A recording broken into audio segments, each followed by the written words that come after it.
भाई अगर मैं आपसे पूछूं कि most unique place in India कौन सी लगी? जूकू वैली, नागालैंड।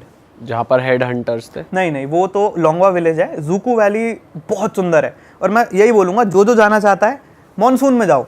मॉनसून में बिल्कुल रिकमेंडेड नहीं है, पर मैं कहूँगा तब जाओ, आपको इतनी सुंदरता दिखेगी ना। वो क्या लद्दाख से भी सुंदर है ऐसा कुछ है? वो ग्रीन है भाई पूरा, ऐसे वेव्स में ऐसा वैली है पूरी ऐसा आपको दिखती है, बहुत सुंदर दिखती है। वैसा कुछ नहीं देखा होगा, पक्की बात है। लद्दाख तो फिर बैरन लैंड है, उसका अपना अलग चार्म है। इस जगह का फुल ग्रीन, इससे ज़्यादा ग्रीनरी नहीं देखी होगी कहीं, इतना ग्रीन। तो वहाँ पे फिर एनिमल्स भी फुल पावर ऐसा थ्रेट रहता है?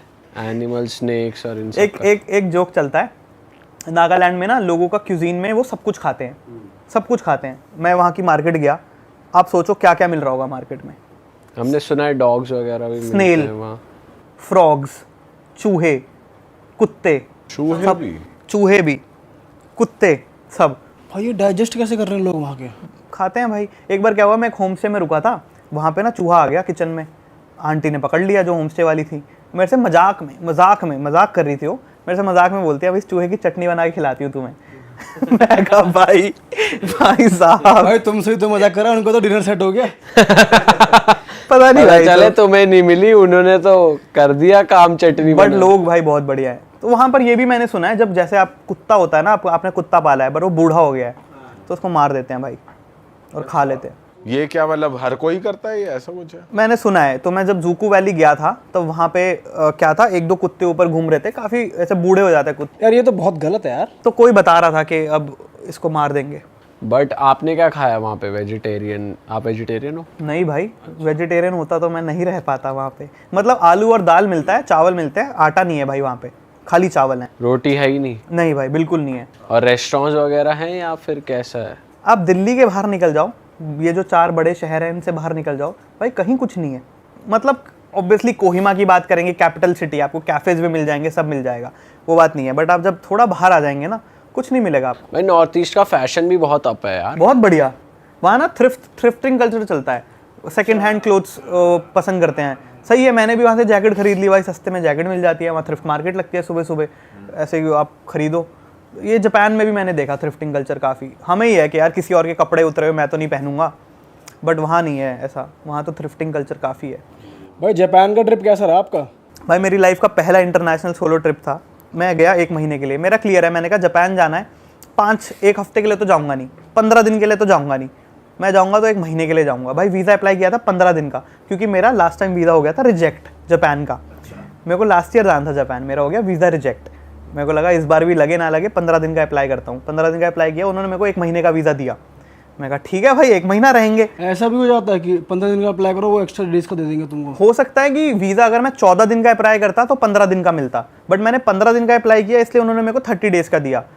ऐसा मेरा स्पेकुलेशन है, बट मेरे को पता नहीं भाई कि एग्जैक्टली क्या होता है। क्योंकि मेरा होता ही है, हम भी जब यूरोप गए थे तो 3 महीने का हमें भी मिल गया। तो मेरा तो फर्स्ट था भाई, फर्स्ट इंटरनेशनल था, तो मैं लास्ट में फंस गया भाई वहाँ पे, बहुत बुरा फंस गया भाई। मतलब जापान में, तो जापान में ना एक आइलैंड चेन है जिसको इजू आइलैंड बोला जाता है। बहुत सुंदर आइलैंड है उसमें, ठीक है। टोक्यो से मेन 340 या 350 किलोमीटर दूर है समुद्र में, बहुत छोटा आइलैंड है।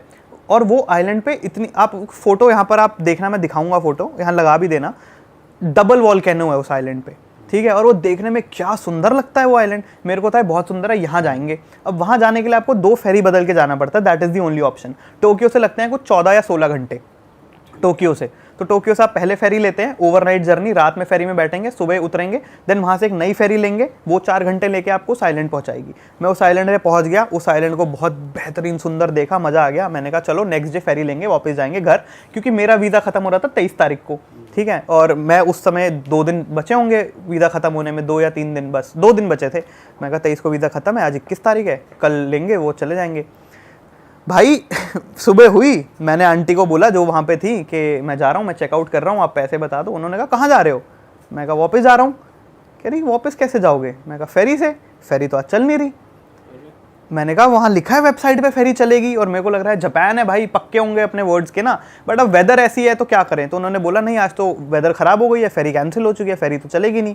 फिर हम गूगल ट्रांसलेट पे बात कर रहे थे और कैसे बात करेंगे, तो वो मेरे को बोलती हैं कि तुम्हें इस आइलैंड के बारे में पता नहीं, ये आइलैंड ऐसी बीवी है तुम्हारी जो एक बार आओगे तो तुम्हें छोड़ के जाने नहीं देगी। और मेरे को डर लगना शुरू, मैं कहा मैं क्या करूं भाई।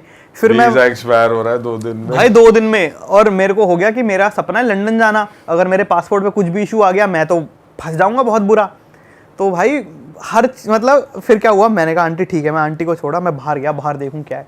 भाई मेरे को हेलीकॉप्टर की आवाज़ आ रही थी पास से, मैं भागा भागा भागा भागा आवाज़ को फॉलो करता हुआ जा रहा हूँ, बस कहाँ जाना है, भागा भागा भागा। मैं जैसे ही पहुंचा हेलीकॉप्टर मेरे सामने उड़ गया, चले गया। भाई कोई ऑप्शन नहीं। अब मैं वहाँ खड़ा हूँ, वहाँ पर एक पुलिस वाला है, एक लोकल आदमी है। पुलिस वाला एक ही है शायद उस आइलैंड पे, 160 लोग रहते हैं भाई, बहुत रिमोट आइलैंड। तो पुलिस वाला एक ही है वहाँ शायद। तो मैं पुलिस वाले को बताता हूँ अपना सिनेरियो कि सर मेरा वीज़ा ख़त्म हो रहा है, एनी हाउ मेरे को जाना है, मेरे को हेलीकॉप्टर में करवा दो, कल करवा दो, कैसे भी करवा दो। वो हंस गया भाई मेरे मुंह पे। वो कहता है क्या प्रॉब्लम है, वीज़ा ख़त्म हो रहा है। मैं कहा भाई ये हंस क्यों रहा है, मजे ले ये हाँ उसको लग रहा है फन चल रहा है। मैंने कहा भाई ये फन नहीं है, करवाओ कुछ भाई। तो उसने ना फिर हेलीकॉप्टर कंपनी का नंबर वहाँ होता है अवेलेबल, रिसेप्शन से लिया, आपको बुक करना होता है फ़ोन पे। अब मेरे पास ना जापानीज़ नंबर, ना मेरे को जापानीज़ आती है, तो उसने कॉल करके मेरे पता करा दिया। उसने बोला मैं शाम के 4 बजे, वैसे तो बुक चल रहा है सब कुछ, अगले 5 दिन तक हेलीकॉप्टर बुकड है, मैं फिर भी कॉल करके आपको शाम तक बता दूंगा, अगर कोई कैंसिल करेगा तो शायद आपको सीट मिल जाए। मैं कहा ठीक है, मैं शाम तक का वेट करता हूँ। भाई अब आइलैंड पे मेरे को रहना ही नहीं था उस दिन, मैं आइलैंड पे हूँ, अकेले फंसा हुआ हूँ और शाम का इंतज़ार कर रहा हूँ। शाम हुई मगर पुलिस वाला आया नहीं, मेरे को लगा गेम ओवर हो गई मेरी भाई। फिर वहाँ पे एक लोकल आदमी था जिसको इंग्लिश आती थी। वहाँ उस वैसे टोक्यो में you will find plenty people speaking English. अब इतनी दूर गए हो तो वहाँ कौन इंग्लिश बोले, नहीं आती लोगों को इंग्लिश। तो एक आदमी को आती थी इंग्लिश, जिसको मैंने अपना दुखड़ा रोया कि भैया ये हो गया, मैं तो फंस गया हूँ बहुत बुरा। उसने कहा अपने इमिग्रेशन फ़ोन करो, अपनी एम्बेसी फ़ोन करो, करवाओ। मैंने कहा एम्बेसी में फ़ोन नहीं करना चाहता, दिक्कत हो जाएगी मेरे लिए, मेरे को नहीं करना है।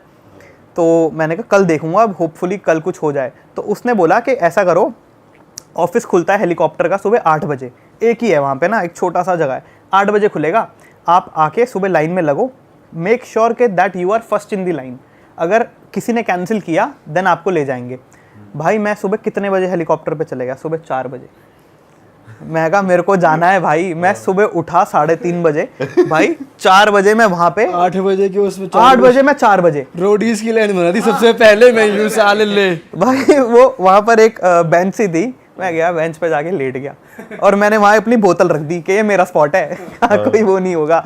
वहाँ बोतल रखी और मैं कहा अगर आँख लग जाए बाय चांस और कोई और आके खड़ा हो जाए तो दिक्कत हो जाएगी। भाई उस 4-5 घंटे में चाहे मेरे को बाथरूम आए कुछ भी आए, मैंने नहीं हिलना यहाँ से, मैं खड़ा रहूँगा। बट फिर लकीली भाई नेक्स्ट डे उसी दिन मतलब सुबह 8 बजे विंडो खुली, उसने चेक किया, एक सीट खाली थी क्योंकि किसी एक महान आदमी ने कैंसिल कर दिया था हेलीकॉप्टर। मेरे को हेलीकॉप्टर मिल गया और मैं हेलीकॉप्टर से फिर वापस आया। वरना क्योंकि क्या था, वो सैटरडे था, तो सैटरडे फेरी कैंसिल हो गई, संडे फेरी चलती नहीं है, मंडे फेरी लेता तो वो पहुंचाती मेरे को ट्यूसडे। खत्म था मेरा वीज़ा। भाई ये माहौल बड़ा इंटेंस होता है भाई कि ऐसा कुछ हो जाएगा ट्रिप पे, बिल्कुल, लेने के देने पड़ वो भी जाते फर्स्ट ट्रिप पे। और भाई कुछ जगह बता दो जापान में जो कि एकदम मस्ट विजिट है, जाना ही चाहिए घूमने अगर कोई जा रहा है। भाई हिरोशिमा नहीं गए आप? गया हिरोशिमा में।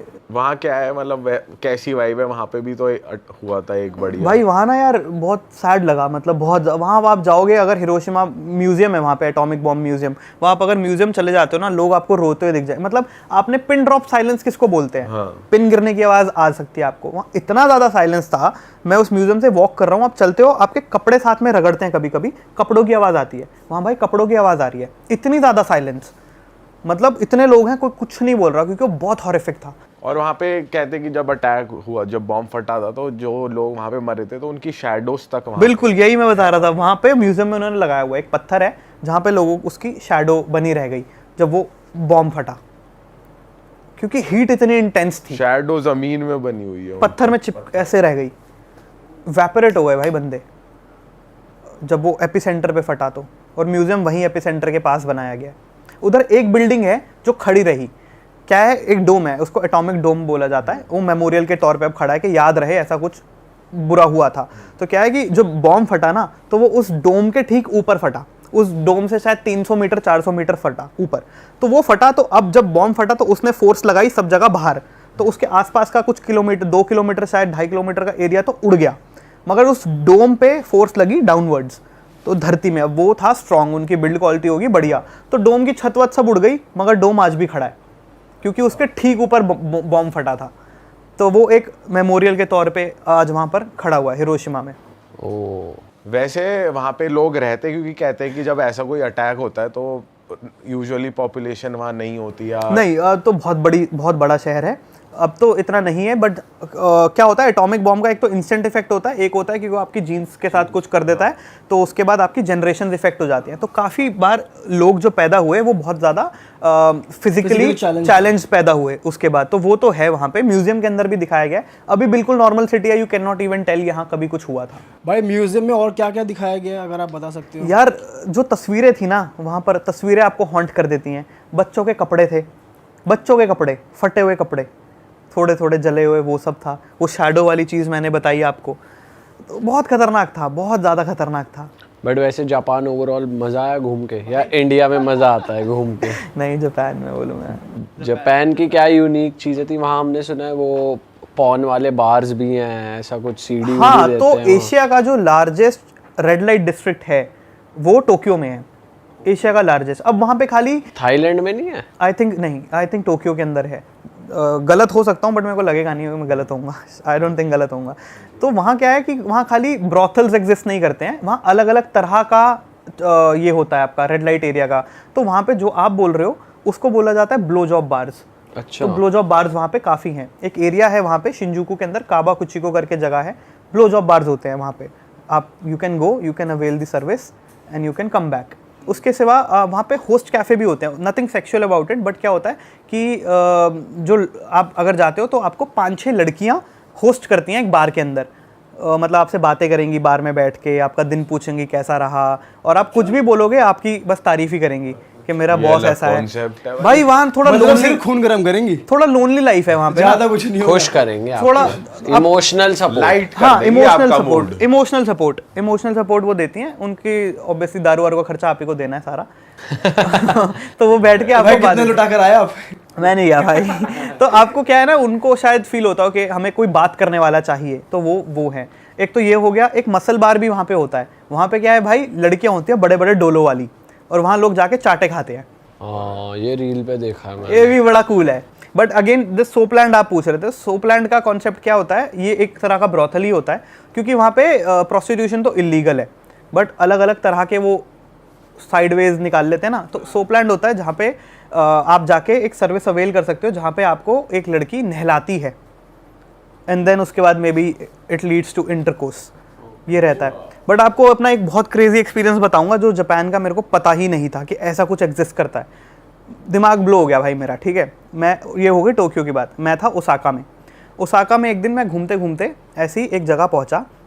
ऑब्वियसली मैंने उसके बारे में पढ़ लिया था, इसलिए मैं वहाँ गया था। मैं को देखते हैं भाई क्या सीन है ये। तो आपने एम्स्टरडैम के बारे में सुना होगा, मैं तो गया नहीं, मैंने सुना है खाली कि वहाँ पे जो रेड लाइट, वहाँ का रेड लाइट एरिया है, वहाँ पे ग्लास के पीछे कुछ लड़कियाँ खड़ी रहती हैं। अभी हम देख कर आए थे, अभी हम गए थे। हाँ, उसका सेम वर्जन जापानीज में उससे better in the sense like cleanliness और वो सब ओसाका के अंदर है। जगह का नाम है टोबिता शिंती करके कुछ जगह है, I am pronouncing it wrong. But वहाँ भाई क्या सीन था, मतलब वो एक एरिया है जहाँ पे सारी की सारी स्ट्रीट लाइट्स पिंक है, सॉफ्ट पिंक, ठीक है, बहुत साफ। और वहाँ पे ऐसे छोटे छोटे घर बने हैं, घर या दुकान कुछ भी बोल लो, छोटे छोटे लाइन से घर हैं, एंड वहाँ पे गेट्स खुले रहते हैं उनके।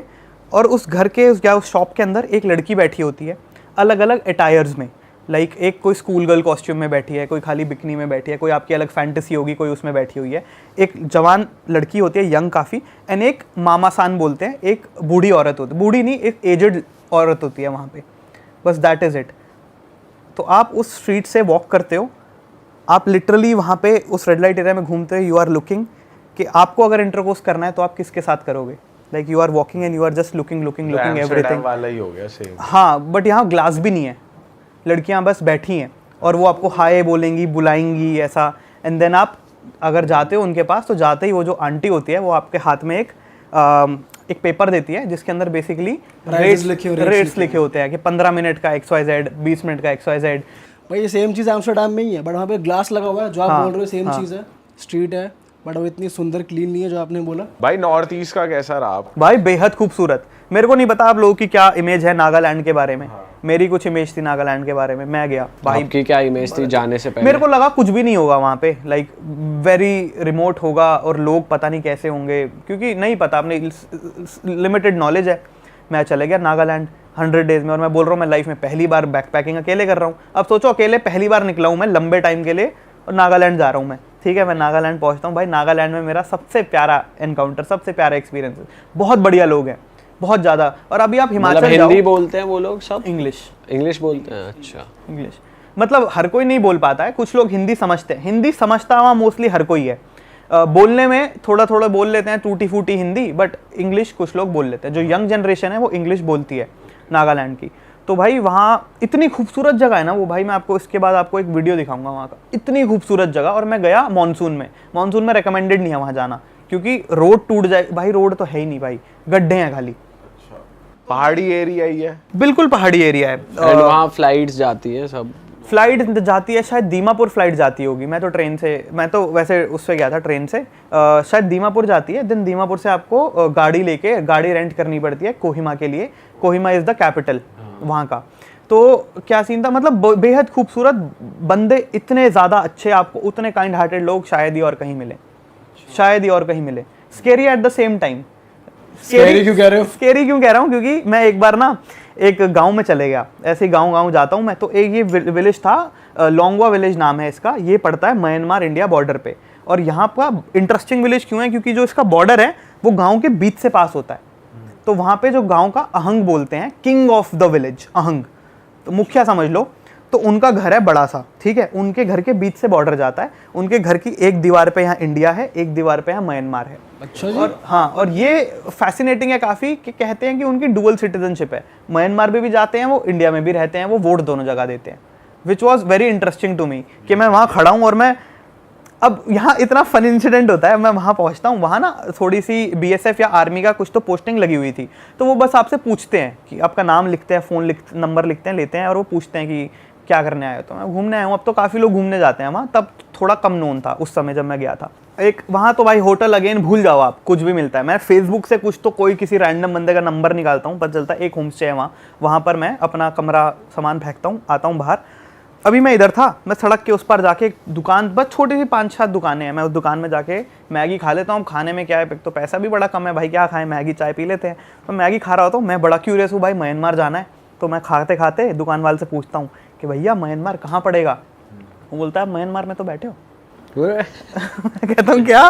तो फिर वो मेरे को बाहर निकल के दिखाता है, कहता है ये जो रोड है ये बॉर्डर है, तो इस साइड आप खा रहे हो ये म्यांमार है, इस साइड इंडिया है।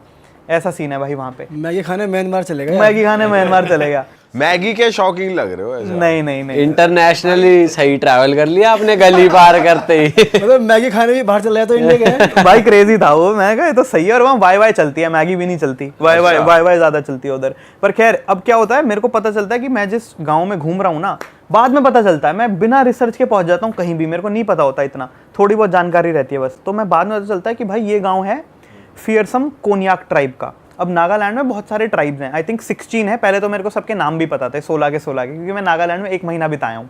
1 महीना रहा था मैं नागालैंड, बट क्या अभी मैं भूल चुका हूँ नाम 16। तो 16 या 17 ट्राइब्स हैं, जिसमें से कोन्याक ट्राइब है, is the most fearsome tribe. वहाँ के लोगों पे वो लोग हेड हंटर्स होते थे। हेड हंटर, अब आप जो समझ रहे हो, हेड काट दिया, धड़ से अलग। तो वहाँ जो भी, वहाँ ना ये प्राइड की बात थी। तो आपने वेपन्स वगैरह भी उनके कुछ हैं? हाँ, अभी सुनते जाओ। अभी तो क्या है, वो बहुत प्राइड की बात है कि अगर 2 ग्रुप्स के बीच में हो गया फाइट, तो वो क्या करते थे, बैटल है, सीधा गला कटेगा, और जो जीतता था, जिसने गला काटा है, उसके फेस पे टैटू होगा। तो जिसके अब जितने ज्यादा टैटूज हैं वो उतना ज्यादा काटे हुए हैं। हाँ, और वो लड़कियों में उतना पॉपुलर है, गांव में उसकी रिस्पेक्ट उतनी है, लड़कियों में हाइप है उसकी। बिल्कुल है भाई, और क्या। हाँ, इज्जत की बात है। ये ऐसा पहले होता था। मैंने सुना 1965 तक होता था, इंडिपेंडेंस के बाद भी, बट फिर लॉ लाया गया, इसको पूरी तरह से बैन किया गया। अब हेड हंटिंग में प्रैक्टिस नहीं होती है, बट आप अभी भी चले जाओ तो आपको कुछ बूढ़े हेड हंटर्स मिल जाएंगे, जो तब तो जवान थे मगर अब वो बूढ़े हो चुके हैं। तो मैं वैसे हेड हंटर से भी मिला, उनके फेस पे पूरे टैटू होते हैं भाई, और स्कल तो नहीं, बट वो वहाँ का ना अलग कुछ तो है, वो मिथुन करके होता है वहाँ शायद, एक भैंस का कुछ वेरिएंट है शायद मिथुन, तो उसके बड़े बड़े सींग रहते हैं घर के बाहर। तो आप जाओगे तो उनके जो हट्स होती हैं, घर होते हैं, उसके बाहर मिथुन के सींग्स हैं, ऐसे सींग लगाए हुए हैं। और ऐसा भी है जिसके जितने ज़्यादा सींग उसकी उतनी ज़्यादा टॉर गाँव में, ऐसा सीन है उधर। भाई ये तो भाई इंडिया के बारे में पहली बार हमें पता चल रहा है, हमें भी नहीं पता था भाई जब आपने इंटरेक्ट करा उनसे तो फिर क्या बातें करी आपने? उनसे तो नहीं, वो उनको तो बिल्कुल नहीं आती, हिंदी नहीं आती, इंग्लिश नहीं आती। करते ना एक बूढ़े से बात की जिसके टैटू थे, उनसे आपने बात नहीं करी? उनसे क्या था, वो ट्रांसलेटर, एक लड़का विलेज का मैंने बोल दिया था, मैंने कहा भाई इनसे थोड़ा पूछ लो थोड़ा सा, तो मैं उसको बताता था, वो उसको बताता, उनको बताते थे। उन्होंने शायद 10 सर काटे थे भाई, अरे बाप रे 10 सर काटे थे, हेड हंटर्स। भाई। लेकिन जब ये लोकल ट्राइब्स, इनका आउटफिट अभी भी ट्रेडिशनल ट्राइब अब वाला तो है नहीं या है, नहीं अब तो नहीं है, अब तो नहीं होता, ट्रेडिशनल तो नहीं है, बट ऑब्वियसली वो प्रिजर्व करते हैं। फेस्टिवल्स होता है नागालैंड में, बहुत बड़ा फेस्टिवल होता है, क्या बोलते हैं उसको, मैं एक तो मेमोरी इतनी पुअर है, 1 दिसंबर से 10 दिसंबर होता है हॉर्नबिल फेस्टिवल। तो अगर आपको नागालैंड एक्सपीरियंस करना है तो आप हॉर्नबिल देखने जा सकते हो, बढ़िया फेस्टिवल होता है, बहुत स्नो भी होती है नागालैंड में? नहीं, स्नो तो नहीं होती है, कुछ एक आधी पीक है जहाँ पे स्नो थोड़ी सी मिल जाएगी, बट स्नो नहीं पड़ती।